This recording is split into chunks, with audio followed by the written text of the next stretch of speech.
Your team isn't just a group of people, it's an ecosystem. And like any ecosystem, it needs the right balance to thrive. Introducing Cultivating a Rainforest Team Culture, an immersive one-day leadership training inspired by Jason Kay's best-selling book, Journey to a Rainforest Team Culture. Learn how to build a team's culture that's resilient, innovative, and unstoppable.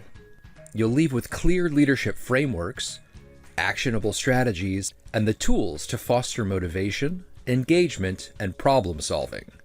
Join us and transform your office into a thriving rainforest where your team can grow like never before. Register now at www.jasonkay.com.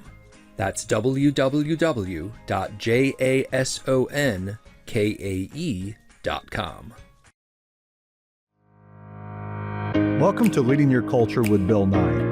This episode is brought to you by Multifamily Media Network, delivering the latest news, ideas, and inspiration across the multifamily sector.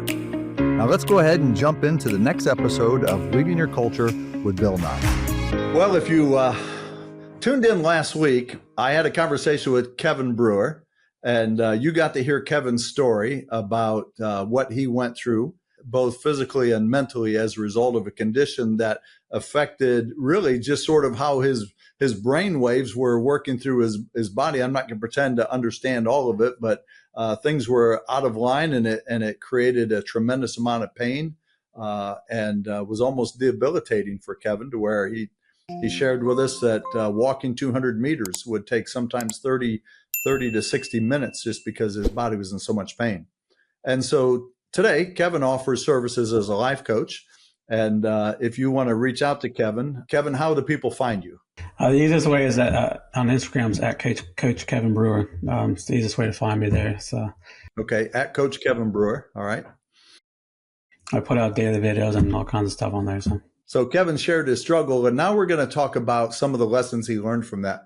So Kevin, you finally get to a point where you're physically healthier, and in your journey to regain control of your body and be able to function in a normal way, you went through tremendous weight loss. You talked about that, but you also realized that this was more than just physical. You had to get your head right.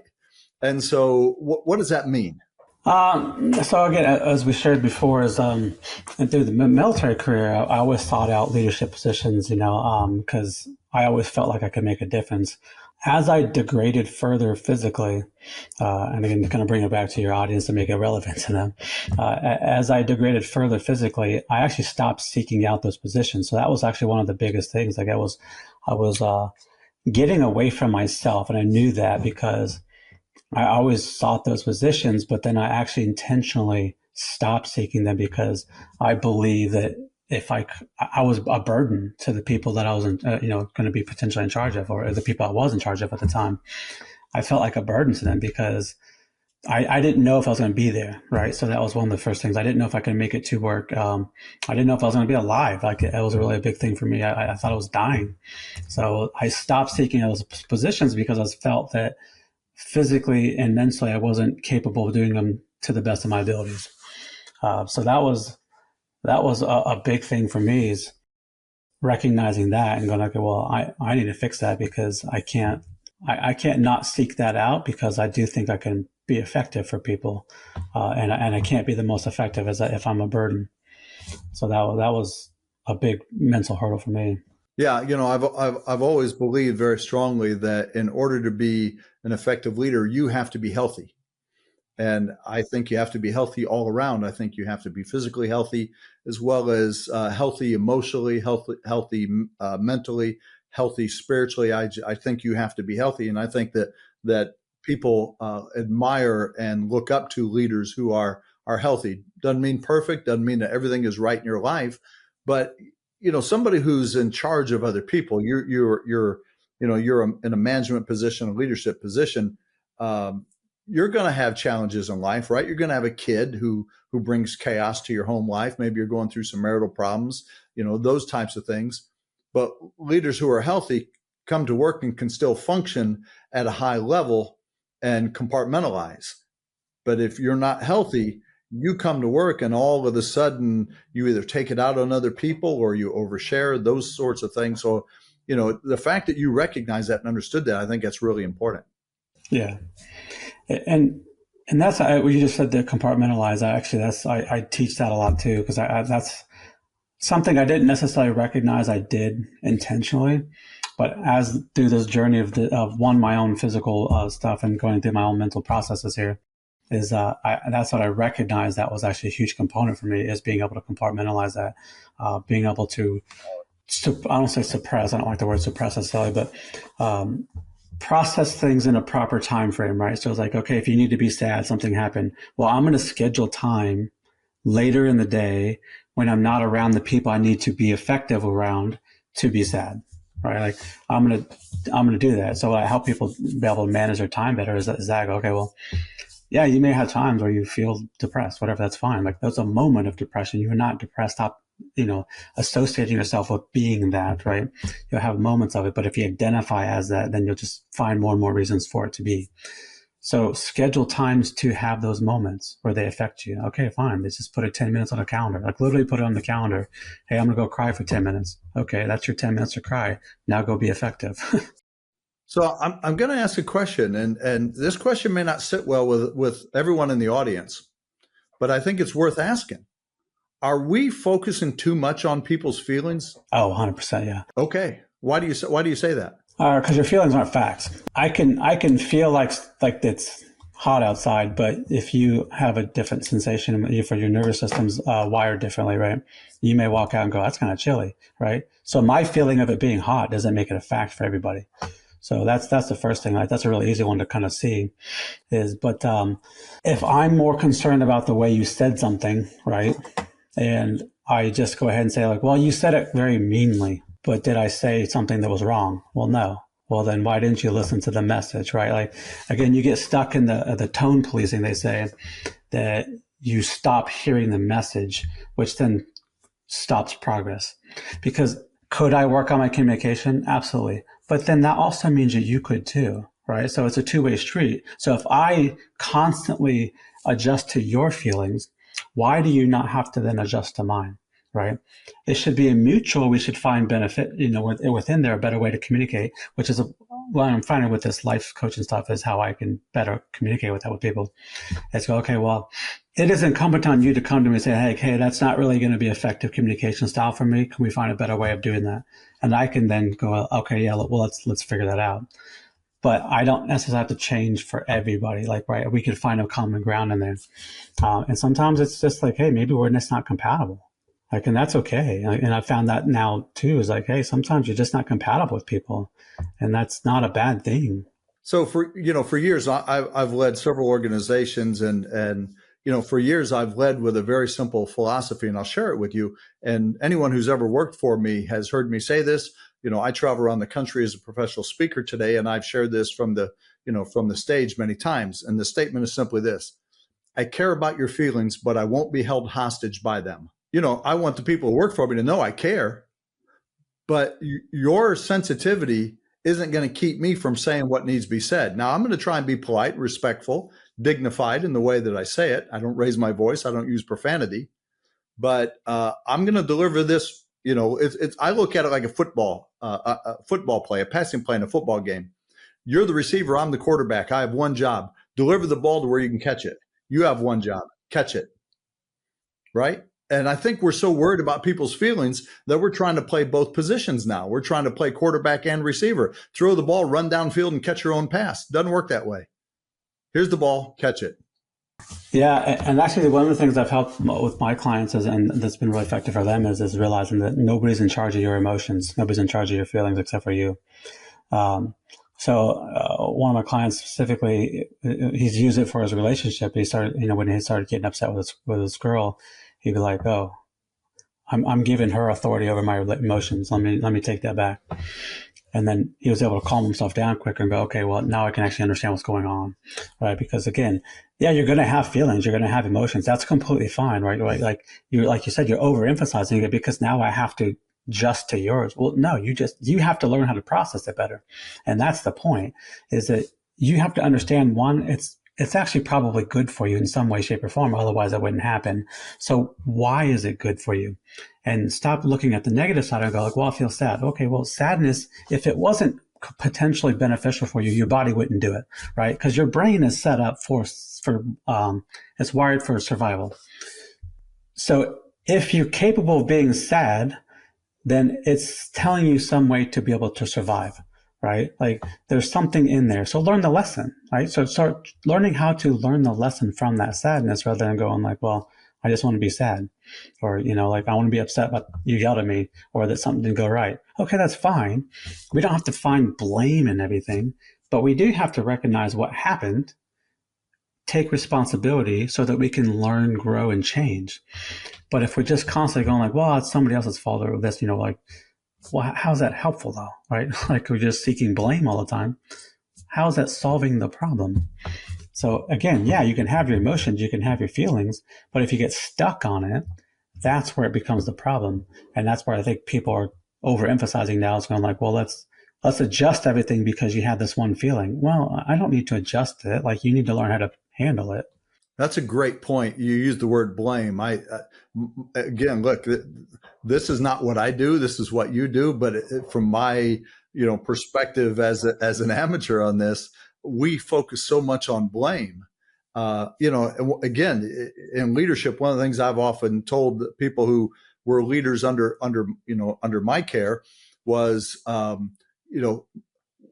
figure out how to fix it first, instead of who's to blame first. And here's what will happen many times. As you're fixing it, who to blame suddenly becomes irrelevant. It no longer matters. Right. So we're fixated on blame. And, I wonder, who does that serve? Why is that such a common problem for us? Because it can offload responsibility. Yeah. So if you're seeking blame, you're seeking an excuse. If you're seeking excuse, it's to offload, right? Like it's never to take accountability. And it doesn't really matter. Like, hey, you know what? If I screwed up, that's fine, right? Like we all are going to screw up in some capacity. That's fine. It doesn't matter, right? Like it only matters because you're putting weight on it as being a negative thing. No, we just have to understand it, take responsibility, learn how we can change. And if we don't, well, then we're doomed to continue to repeat it. And that's where that habit loop comes in, right? So like, okay, well, I never learned the lesson, so I'm going to repeat the lesson. Yeah, right. Wow. Yeah, that's powerful. What I talk a lot about and I write a lot about culture, and I say that, to simplify it, culture can be defined in three ways: what we expect, what we will and will not tolerate, and how we treat one another. Well, you know what? It's easy to treat people with friendliness, kindness, respect, and dignity when everything is right. The real test is, how do you treat people when they make a mistake? How do you treat people when you have a disagreement? And if your go-to is blame, then to your point, you're moving away from accountability, responsibility. Yeah, that's a powerful point. One of the things that you're probably, because you're not in the multifamily industry, one of the things that I see has become a real pattern. We have conferences, we have state conferences, national conferences. When you look at the agenda, there are a lot of people who are coming in and they're speaking about mental health. Now, these aren't people who have a background in mental health and in counseling and therapy. These aren't people who are, PhDs in psychology or psychiatry. These aren't people with a master's degree in family counseling or anything like that. These are people who, 5 years ago, they were a property manager. Now they're a speaker, and they're speaking about mental health, which, quite frankly, and again, I know I'm offending somebody by saying this, but I think that's ridiculous. But the point that I really want to make is not to be critical of these people. Good for them. They found a way to make a living. But I question, how much responsibility is it on the employer to worry about people's mental health? I personally, and tell me I'm wrong, I personally think my health is my personal responsibility. It's my job to be physically healthy. It's my job to be mentally healthy. I'm not anyone's employer, but if I were, I don't think it's my employer's job to. Now, look, I think you can be a good employer and a bad employer. And I think the culture that you grow in your organization can make it easier or make it more challenging. but the responsibility of being healthy is mine, both mentally and physically. Tell me I'm wrong. I can't necessarily tell you're wrong.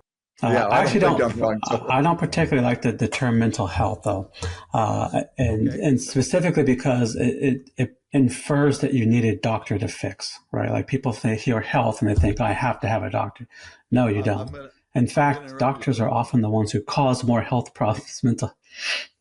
Yeah, I want to interrupt you for a moment because I've had this conversation with my wife, and I think we equate feelings and emotions to mental health, and they're not. In my opinion, they're not. Feelings and emotions are not the same as mental health. Yeah, I agree. I use the term mental fitness, because it's a skill. Okay, and like it's something you can work and you can strengthen, right? So you're either, just like leadership, right? You can either be a weak leader or a strong leader. It's a skill. You can learn it. Anybody can learn it if you put the time and effort in to do it. So I like the term mental fitness instead of mental health.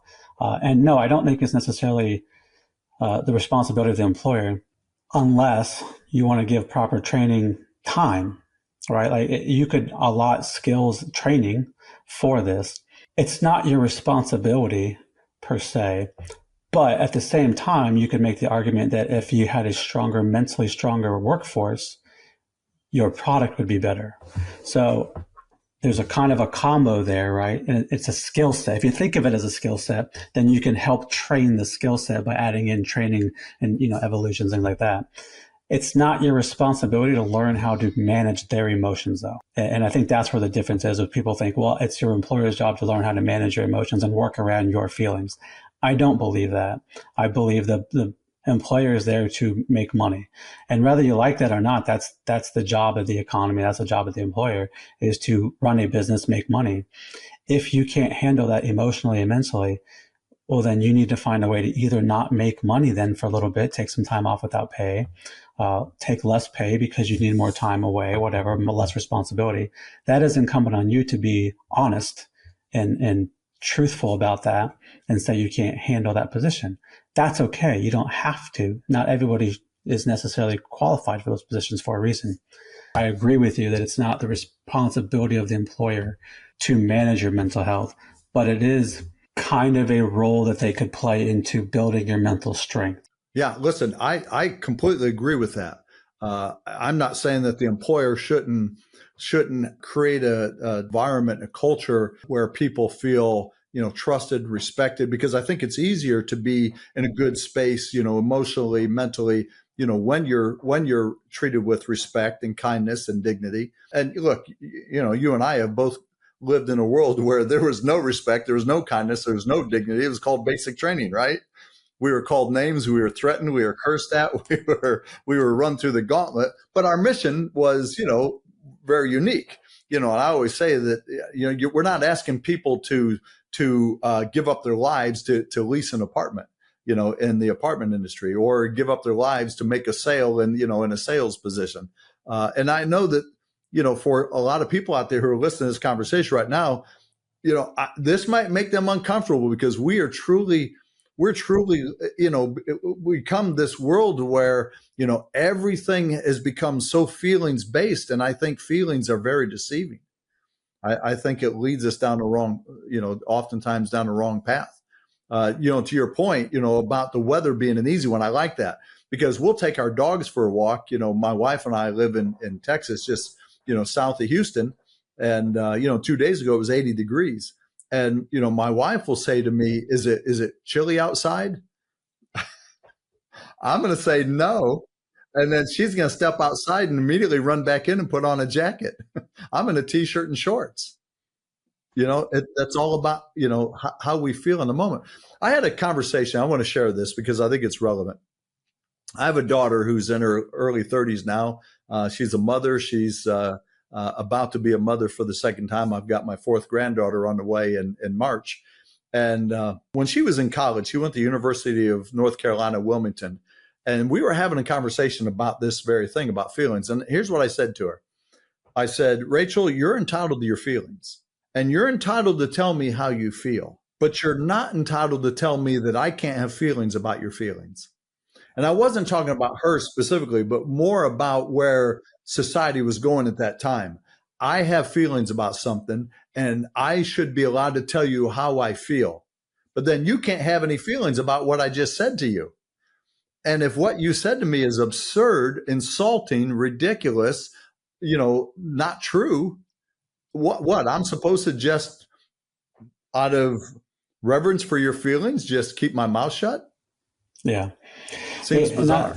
There's a couple things there, and actually just kind of reminded me of something I always tell people too, and I forgot, is that, your feelings aren't facts. That doesn't mean they're not real. Like, and because you said that right there, that's what made me remind of it or remember it, is that I tell people this too, is even though they're real doesn't mean it's true. You're actually feeling it, so that makes it real, but it doesn't mean it's accurate, right? So, and again, like you just said, you may feel that and express it. And if I hear and I know it's not accurate, it is my responsibility as the person who cares about you to say, hey, that's not an accurate representation of what's going on here. Maybe you need to reevaluate that. It wouldn't be kind of me to let you continue to think that, because then you're going to have this negative image of something that just happened when it probably wasn't negative. Yeah, that's a good point. It wouldn't be kind of me to allow you to continue to think that. That's a good point. I like that. I may steal that from you. I think that's important for leaders, really, because it's not kind of me to allow you to continue to screw up because I want to be nice, right? Like, I don't want to hurt your feelings, but you're screwing up. I'm actually making you build a habit of doing bad things or wrong things because I'm unwilling to do the kind thing and tell you you're messing up.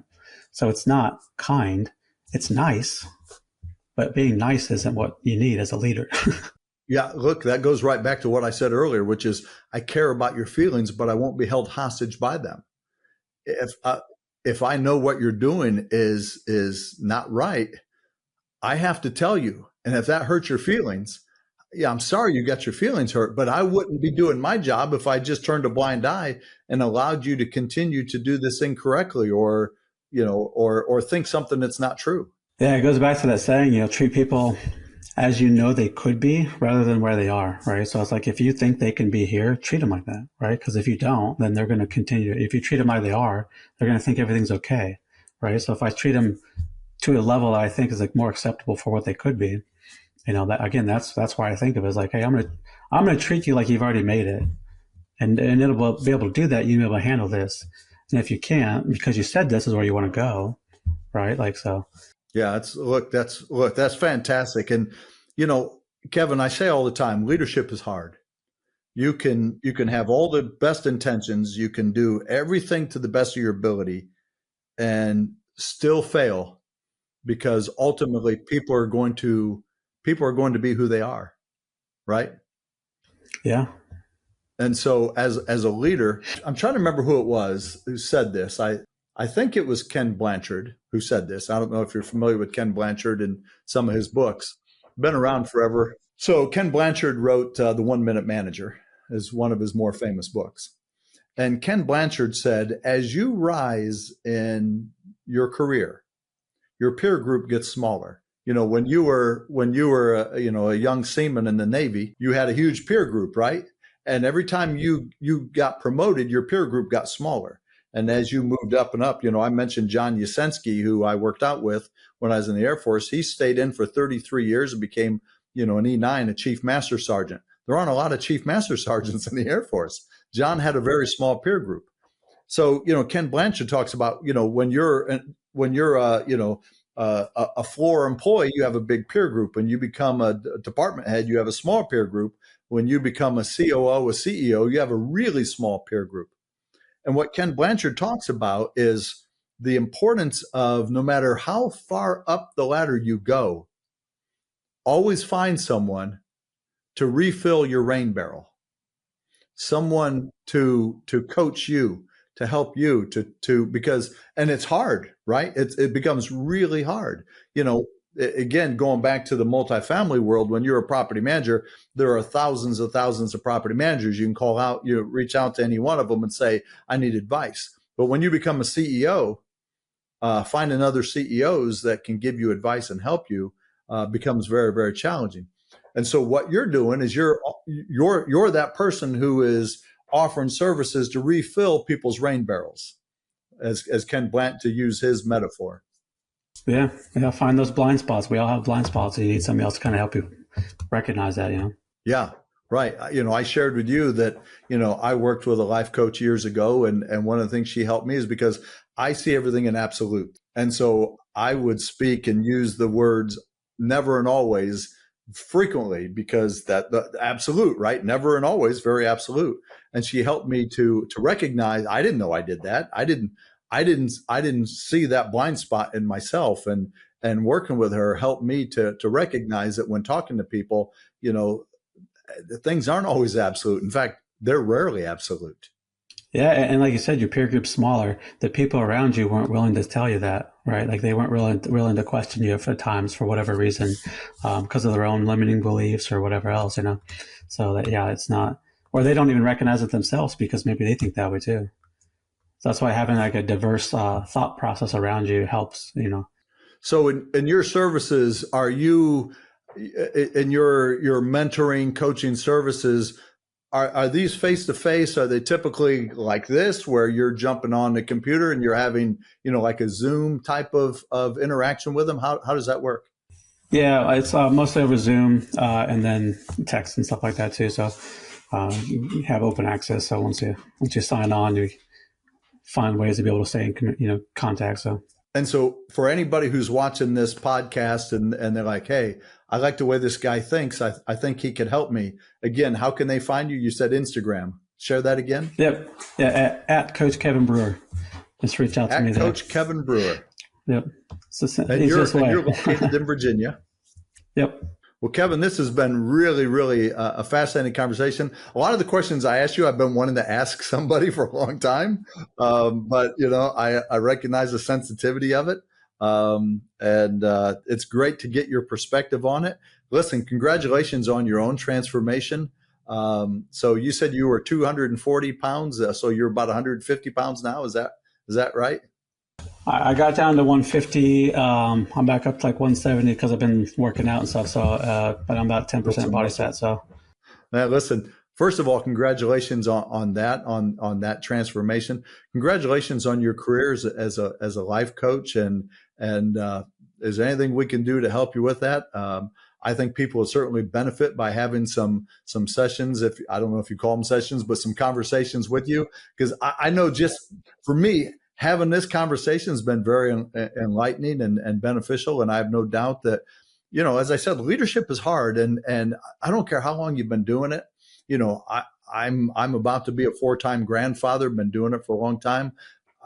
I enlisted in the Air Force in 1980. Jimmy Carter, who just passed away, Jimmy Carter was president of the United States when I enlisted in the Air Force. To give a point of reference, I had to wait for a spot in basic training. So by the time I got there, it was April of 81. Ronald Reagan was president.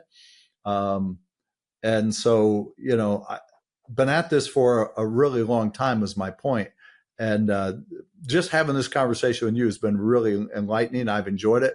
I have no doubt our audience is going to enjoy this. And I hope some of our audience will reach out and, contact you and have a conversation with you, because like I said, leaders always need somebody, to use Ken Blanchard's terms, to refill your rain barrel, because in leadership, people are always drawing from you. And that's why he uses the term a rain barrel. They're drawing from you, and the water level in your rain barrel gets dry. You need somebody to then refill your rain barrel. Sounds like Kevin Brewer could be the guy with a ladle to refill a lot of rain barrels. So I hope you hear from a lot of our audience. I appreciate that.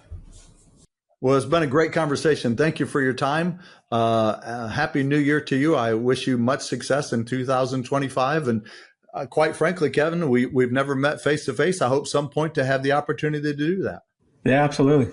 Well, thank you everyone for joining in to Leading Your Culture with Bill Nye. Look forward to seeing you in our next episode. Thanks for tuning in to Leading Your Culture with Bill Nye. If you enjoyed today's episode, don't forget to subscribe, like, leave a review, and share it with your network.